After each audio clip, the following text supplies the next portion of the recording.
나는 천국을 보았다. 제1편. 이븐 알렉산더.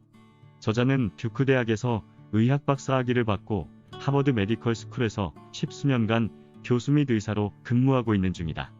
과학학술지에 150여 편의 논문을 게재했고 국제의학 컨퍼런스에서 200회 이상 뇌에 관한 연구 결과를 발표하였으며 뇌와 의식의 작용에 관해 뛰어난 업적을 쌓은 세계적인 뇌과학자이자 신경외과 전문의이다. 이런 그가 2008년 11월 박테리아성 뇌막염이란 희귀병을 앓고 일주일 동안 뇌사 상태에 빠졌다가 아무 일 없었다는 듯 다른 후유증 하나도 없이 기적적으로 살아났다. 인간으로서 생각과 감정을 조절하는 뇌 한 부분의 기능이 완전히 멈춘 것이다. 그는 거의 99.99% 죽은 상태였고 의사들은 인공호흡기를 떼고 사망 선고를 내리기 바로 전인 사후 7일째 혼자 스스로 눈을 번쩍 뜨면서 저승의 문턱에서 바로 이승의 세계로 다시 돌아왔던 것이다. 이것은 기적이었다. 그의 일주일 동안의 임사체험기는 본인이 수십 년간 연구하고 논문을 썼던 현대의학 및 과학의 정설을 뒤엎어버리는 죽음의 비밀을 밝혀 과학자, 특히 뇌과학자로서의 금기를 깬 세계적인 사건이 되었다. 17세기 이후 스웨덴의 최고 과학자였던 스베덴 보리 이후 처음으로 세계 유명 과학자가 사후 세계의 영적 체험을 경험한 최초의 사례가 되었다. 그것도 세계적 권위를 가진 뇌의학자가 말이다. 그의 생생하고도 기적적인 이야기는 과학적이고 물질적인 세계관을 지닌 지식인은 물론이고 일반 시민들의 사후 세계에 대한 궁금증을 해소시켰던 것이다.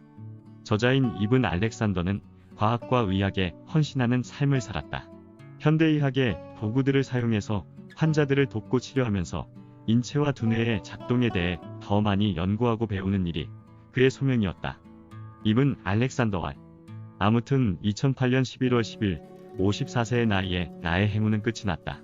나의 대뇌 심피질, 즉 우리를 인간이게끔 해주는 뇌의 표면이 기능을 멈춰버렸다. 그것이 작동하지 않았으니 사실상 뇌가 부재한 상태였다. 우리의 뇌가 부재하면 우리 자신도 부재하는 것이나 다름없다. 지난 수십 년간 나는 신경외과 의사로서 나의 환자들과 다른 유사 환자로부터 사후세계에 관한 신비한 경험담을 익히 많이 들었다. 대개가 심장마비가 일어난 후였는데 신비롭고 놀라운 풍경 속을 여행하였다거나 죽은 가족들과 대화했다거나 심지어는 신을 직접 만나봤다는 사람도 있었다. 난 내가 직접 뇌사의 경험을 겪기 전까지는 의사의 신분 아니 뇌과학자의 신분으로 이런 현상들을 얘기하는 사람들이나 환자들에게 그것은 환상이라고 설명을 해주었다. 뇌가 작동을 하지 않으면 당연히 우리 인간의 의식활동이 꺼진다고 말했다. 왜냐하면 뇌는 애당초 의식을 만들어내는 기계이기 때문이다라고 말했다. 뇌사라는 것은 TV를 보다가 코드를 뽑아버리는 경우와 같다고 말했다. 우리가 TV를 보다가 불쑥 전원 코드를 뽑아버리면 TV가 꺼지는 경우와 똑같은 상황이라고 다른 사람들이 이해하기 쉽게 설명도 하였다. 당신이 얼마나 지구에서 즐거운 인생을 잘 살았든지 간에 인생쇼는 끝이 난다. 위의 말들은 내가 뇌사 상태에서 임사체험을 직접 겪기 전 신경외과 의사로서 생각하고 연구했던 것을 무사람들에게 일반적으로 말했던 내용들이다. 보통 보고되는 임사체험자들의 상당수는 잠시 동안 심장이 멈추었을 때 발생한다. 이 경우에는 대뇌 심피질이 일시적으로 비활성화되지만 대략 4분 이내로 심폐소생술을 하여 심장 기능을 활성화시켜 산소 공급을 하면 뇌가 크게 손상하지 않는다. 그러나 나의 경우는 대뇌 심피질이 이미 꺼진 상태였다. 물리적 뇌의 한계에서 벗어나 완전히 독립적으로 존재하는 의식의 세계와 직면하게 된 것이다. 어떻게 보면 내 경우는 임사체험의 완결판이었다고 말할 수 있을 것이다. 수십 년간 신경외과 의사로서 쌓아올린 연구 업적과 수술실에서의 실제 작업 경험 덕분에 보통 사람들보다 높은 수준의 위치에서 내게 일어난 임사체험의 실상뿐만 아니라 그것의 실제 의미를 정확하게 판단할 수 있었다. 내가 직접 사후체험을 한 것은 말로 설명할 수 없는 실제 엄청난 것이었다.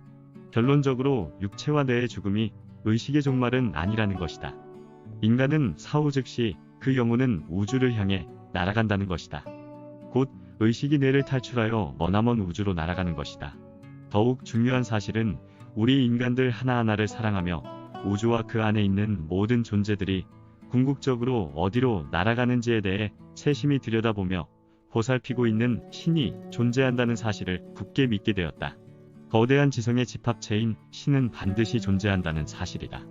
신은 우주의 외로운 아주 조그만 별인 지구의 60억 모든 인간들까지도 세세히 들여다보고 있다는 것이다. 그래서 우리 개개인의 모든 일은 하나님 또는 신 우주 창조주가 역사하신다라는 말을 진정으로 믿게 되었다. 내가 일주일 동안 머물렀던 그곳은 환상이 아니라 실제로 존재한 또 하나의 세계였다. 우리가 지금 살고 있는 지구에서의 삶. 더 작게 보면 내가 54년 동안 지구에서 살았던 나의 삶이 오히려 거꾸로 꿈처럼 느껴졌으며 바로 그곳이 실제였다. 리얼이었다. 아무튼 내 영혼이 일주일 동안 머물렀던 그곳이야말로 환상의 세계가 아니고 진짜로 실제 세계였다. 그렇다고 내가 지금 지구에서의 삶의 가치를 두지 않는다는 말은 아니다.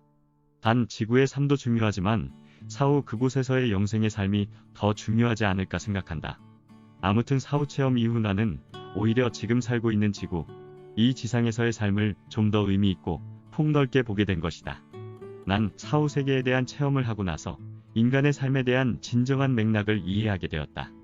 우리의 삶은 무의미하지 않다. 하지만 지금 살고 있는 지구에서는 적어도 우리가 살아가고 있는 대부분의 시간 동안은 이 사실을 알기 어렵다.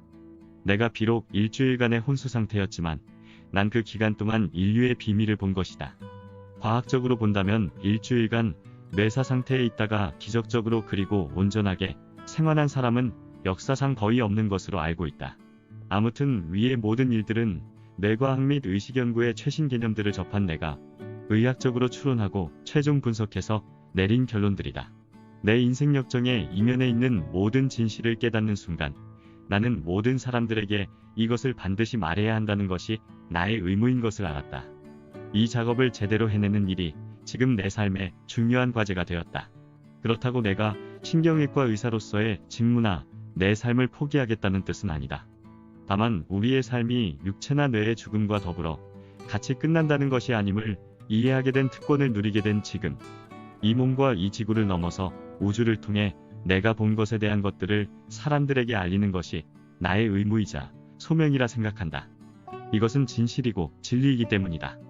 그럼 사건 발생일로 돌아가 보자. 2008년 11월 8일, 사실 일주일 전부터 가족 모두가 감기 증세가 있었다. 그날 밤 잠자리에 들려고 했을 때 등이 아파오기 시작하여 간단하게 샤워를 하고 다시 잠자리에 들려고 누워서 누운 채로 몸을 살짝 움직였더니 척추에 통증이 몰려왔다. 전날 밤보다 훨씬 더 아팠다. 나의 의학상식으로 인플루엔자 바이러스 외에 몇 가지 원인이 더 작용하고 있다고 확신을 했다. 그러면서 겨우 잠이 들어 새벽녘에 잠이 깼다. 통증이 다른 단계로 심화가 되었는지 더 아팠다. 묵직하고도 극도로 참기 힘든 욱신거리는 아픔이 척추의 끝까지 파고들었다. 아내가 나의 신음소리를 듣고 잠이 깼다. 의사들은 본인이 병나는 것 이상으로 정말 싫어하는 게 있다면 바로 환자가 되어 응급실에 실려가는 것이다. 그래서 나는 아내에게 정말 911에 웬만하면 전화를 걸지 말라고 신신당부를 하였다. 그리고 아내의 토닥거림과 속삭임에 나는 스스로 잠이 들어버렸다. 이것이 나의 이승에서의 마지막 시각이었던 것이다. 나의 영혼은 지상에서의 아름다운 찌꺼기를 털어버리고 헐헐 하늘나라로 날아갔다. 나의 영혼이 날아가 첫 도착한 곳은 암흑세계였다. 하기야 우주는 74%의 암흑에너지와 22%의 암흑물질로 이루어져 있기 때문일 것이다. 우주의 96%는 암흑세계다. 그러나 완전히 아무것도 안 보이는 칠흑 같은 정도는 아니고 약간은 어렴풋하게나마 볼 수 있는 암흑세계다. 마치 진흙으로 완전히 뒤덮인 상황인데도 그 속이 뿌옇게 보였다. 밀실 공포증으로 숨막힐 것 같은 그런 느낌이다. 의식은 존재하는데 기억이나 자기 정체성이 없는 의식이다. 마치 우리가 꿈을 꾸고 있을 때 주변에서 무슨 일이 일어나는지 알긴 하는데 꿈속에서 내가 막상 어떤 행동을 취하려고 하면 전혀 취할 수 없는 것처럼 말이다. 그리고 내가 누구인지 무엇인지는 알 수 없는 것처럼 말이다. 소리의 경우도 마찬가지다. 저 멀리서 들리는 규칙적으로 쿵쿵거리는 소리. 멀리서 들리는 듯 하지만 그 소리의 파동이 너무 커서 울릴 정도이다. 심장박동 소리 같지만 더 무겁고 더 기계적이다. 금속과 금속이 부딪히는 소리인데 그 소리는 지구 전체를 진동시키는 것 같은 정도의 소리다. 나에겐 몸이 없다는 것을 어렴풋하게 느낄 수 있었다. 그렇지만 아무튼 나는 그곳에 있었다. 아마 이곳이 어렴풋하게 지상에 살아있을 때 많이 들었던 태고의 공간인 것 같은 느낌이 들었다. 마치 태초의 생명이 시작될 무렵의 시기로 되돌아간 것이다. 나 몰래 나의 뇌를 점령해버린 그 원시적 박테리아와 아메바만 존재하던 시절로 말이다. 나는 선상의 세계에서 의식적으로 얼마나 머물러 있었는지 모른다. 왜냐하면 거기에는 우리가 생각하는 시간 개념이 없기 때문이다. 나는 마치 거기 하늘나라 우주에 애초부터 있었고 앞으로도 영원히 거기에 있을 것이라고 느껴졌기 때문에 우리 지구인들이 생각하는 시간의 의미는 전혀 없었다. 특히 나는 나의 생존 여부 자체에 무관심했기 때문에 오히려 내가 불사신이 된 느낌이었다. 왜냐하면 나는 지구에서 죽어서 내 영혼이 이 우주로 날아와 새로 정착하는 느낌이 아니고 나는 애초부터 여기에서 쭉 살아온 생명체이기 때문이다. 내가 지금 속한 우주의 여러 법칙들에 대해 알 도리도 없었고 이를 알려고도 하지 않았다. 앞으로 어떻게 흘러가도 난 전혀 신경을 쓸 필요가 없었다. 정확히 언제인지 모르나 어느 순간에 나는 내 주위에 있는 어떤 물체들을 자각하게 되었다. 질척이는 거대한 자궁 안에 있는 뿌리 같기도 하고 혈관 같기도 했다. 주위의 모든 것들이 검붉은 색으로 빛나면서 그것들은 저 멀리 위쪽의 어딘가로부터 저 멀리 아래에 어떤 곳으로까지 쭉 뻗어 있었다. 돌이켜 생각해보니 그것들을 바라보는 나는 마치 두더지나 지렁이처럼 땅속 깊숙이 파묻혀 있으면서도 그 주위를 둘러싼 뿌리와 나무들이 얽힌 모체를 볼 수 있는 능력을 가진 것 같았다. 나중에 내가 깨어났을 때 그때 내가 본 우주 영혼의 세계를 지렁이의 시각으로 본 세계라고 나 스스로 명명했다. 아무튼 내가 우주 영혼의 세계에 있을 때 나의 의식은 몽롱하거나 일그러져 있지 않았다. 티벳 사자에서에서 말하는 것처럼 지상에 있을 때보다 오히려 영혼은 5에서 6배 맑아진다고 하지 않았던가. 나는 그냥 제한되어 있을 뿐이었다. 그곳에 있었을 때 나는 사람이 아니었다. 그렇다고 동물도 아니었다. 나는 사람이나 동물이전에 그 이하의 어느 것이었다. 나는 그저 시간이 흐르지 않는 젓갈색 바다 위에 홀로 떠있는 의식 그 자체였다. 그곳에 머무르는 시간이 길어질수록 느껴지는 편안함도 점점 줄어들었다. 처음에는 그 속에 완전히 빠져 있어서 나와 나를 에워싸고 있는 기이하면서도 익숙한 요소들을 전혀 구분하지 못했다. 하지만 시간이란 개념이 전혀 없고 경계가 없는 곳에 깊숙이 잠겨 있다는 느낌이 들었고 내가 결코 이 세계에 속하지 않으며 오히려 내가 덫에 걸린 게 아닌가 하는 느낌이 들었다. 처음 이곳에 도착해서 느낀 소감은 배설물같이 더러운 곳에서 회의한 동물들의 얼굴이 거품처럼 솟아올라와 고통스러운 신음소리를 내거나 귀에 거슬리는 날카로운 소리를 내더니 이내 사라지고 이따금 으르렁대는 소리가 둔탁하게 들리기도 했다. 내가 그 전에 어떤 존재이었나는 기억이 전혀 없다 보니 이곳에서의 시간은 밑도 끝도 없이 펼쳐졌다. 몇 달이 지났을까, 몇 년이 지났을까, 아니 무한한 시간이 흘렀을까. 어느 순간인가는 처음에 느꼈던 섬뜩하고 공포스러운 느낌이 없어지고 편안하고 안락한 느낌이 들기 시작했다. 그 어둠 속으로부터 나오는 얼굴들이 추악하고 험악해 보일수록 나는 나다라는 의식이 다른 주위에 축축하고 어두운 세계와 분리되어 존재하는 것처럼 느껴졌다. 그리고 나서 어떤 냄새가 느껴지기 시작했다. 배설물 같기도 하고 피 같기도 하고 구토물 같기도 했다. 다른 말로 하자면 그것은 생명체의 냄새 같긴 했는데 자세히 맡아 생각해보니 이건 죽음의 냄새였다. 나는 자각하는 의식이 점점 더 선명해질수록 패닉 상태에 빠져들었다. 내가 누구이고 무엇인지는 몰라도 나의 의식은 내가 있을 곳이 아니니 어서 빨리 이곳을 빠져나가라고 재촉하는 것 같았다. 바로 그 순간에 어둠으로부터 새로운 무언가가 솟아올랐다. 무아지경의 형형색 색깔에 도저히 말로 표현할 수 없는 아름다운 것이 나타났다. 황금빛의 새하얀 가는 빗줄기들이 찬란한 빛을 발하면서 내 주위의 어둠을 하나하나 물리치면서 빛들이 갈래갈래 떨어져 나가는 것이었다. 마치 밤하늘의 불꽃쇼처럼 화려하게 펼쳐졌다가 아라리 부셔져 대지 위로 떨어지듯이 말이다. 말 그대로 장관이었다. 그리고 동시에 소리가 들렸다. 그 음악 소리는 내가 들어본 소리 중에서 최고로 화려하였고 생생히 살아있는 사운드였다. 순백색의 빛이 내려옴과 동시에 그 소리가 내 옆으로 다가와서 울리는 것이 아닌가. 나는 황홀한 무아지경으로 빠져들었다. 그리고 바로 그 빛의 한중한 가운데로부터 무언가 나타났다. 난 최대한 깨어있는 의식으로 그것이 무엇인지 알아내려고 노력을 했다. 맞다, 바로 열려있는 홀구멍이었다. 나는 그 구멍 속으로 나도 모르는 사이에 빨려 들어갔다. 나는 그 안에 존재해 있었다. 내가 이 순간을 의식하는 순간 나는 상승하기 시작했다. 나는 완전히 그 구멍 속으로 들어가 전혀 차원이 다른 세계에 놓이게 되었다. 내가 도착한 곳은 지금껏 보지 못한 가장 이상적이고 가장 아름다운 낙원이었다. 내 아래로는 전원 풍경이 펼쳐졌다. 푸르고 무성하게 우거진 지구의 모습 같았다. 맞다. 바로 지구였다. 내가 알지 못하는 지구의 한 장소위를 날고 있었다. 나무들, 들판, 시냇물, 폭포, 그리고 여기저기 사람들이 보였다. 웃고 노는 아이들도 있었다. 사람들은 둥글게 모여서 노래하고 춤을 췄고 그들만큼이나 즐거워 보이는 강아지가 펄쩍펄쩍 뛰며 돌아다녔다. 그들은 단순하면서도 아름다운 옷을 입고 있었는데 주변의 만발한 꽃과 나무들은 저마다의 아름다움을 뽐내고 있었다. 믿을 수 없을 만큼 아름다운 꿈의 세상. 그런데 꿈은 아니었다. 나는 내가 어디에 있는지, 심지어는 내가 무엇인지도 몰랐지만 한 가지 의식만은 확실했다. 내가 있는 곳은 확실한 현실이었다. 내 영혼이, 아니 실제 내가 이곳에서 얼마나 오랫동안 날아다녔는지 알 수 없었다. 그런데 어느 순간 내가 혼자 있는 게 아니라는 걸 깨달았다. 누군가 내 옆에 있었다. 광대뼈가 도드라진 푸른 눈의 아름다운 여자였다. 그녀는 아까 그 아랫마을에 있는 사람들과 비슷한 농부 옷을 입고 있었다. 황갈색을 띤 그녀의 긴 머리는 막 샴푸로 머리를 감은 듯 풋풋하고 향기로운 냄새를 솔솔 풍기고 있었다. 나는 그녀와 함께 어떤 물체의 표면 위를 타고 날고 있었다.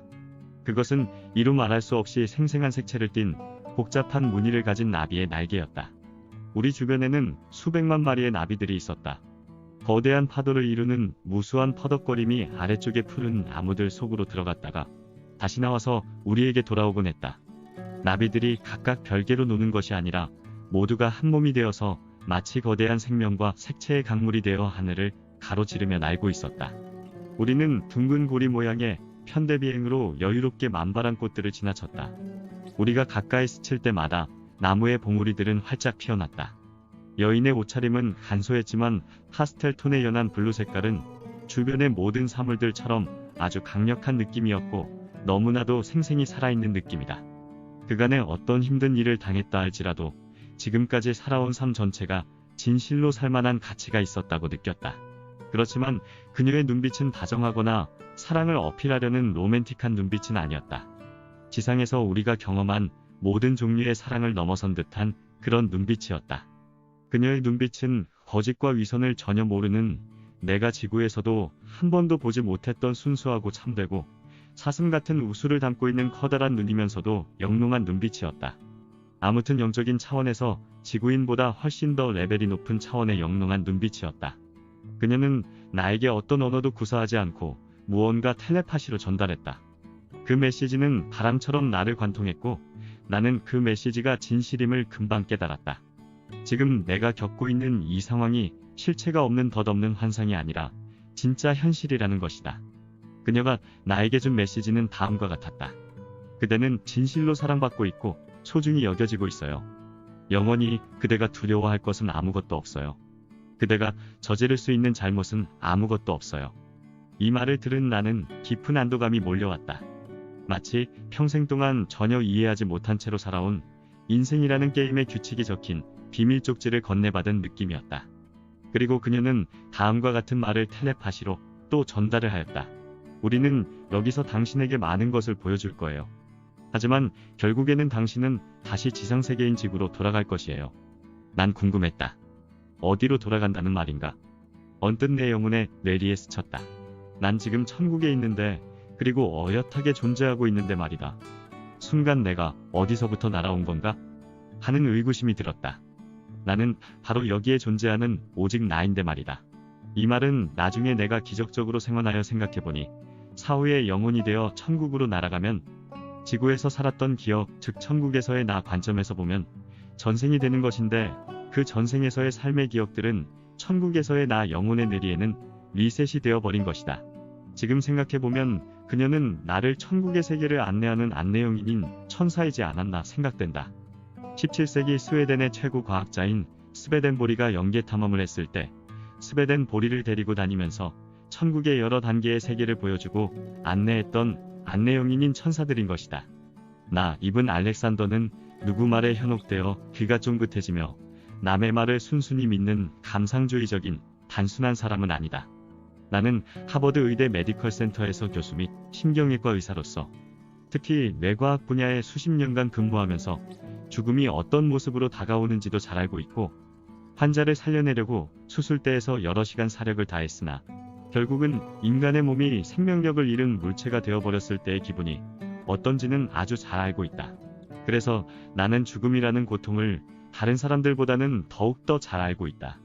내가 기적적으로 생환을 해서 내가 직접 겪은 천국에서의 생활했던 느낌과 소회를 전달해 주려고 하는 것은 내가 죽음이 끝이라는 환상에서 깨어나 미지의 세계를 보았기 때문이다.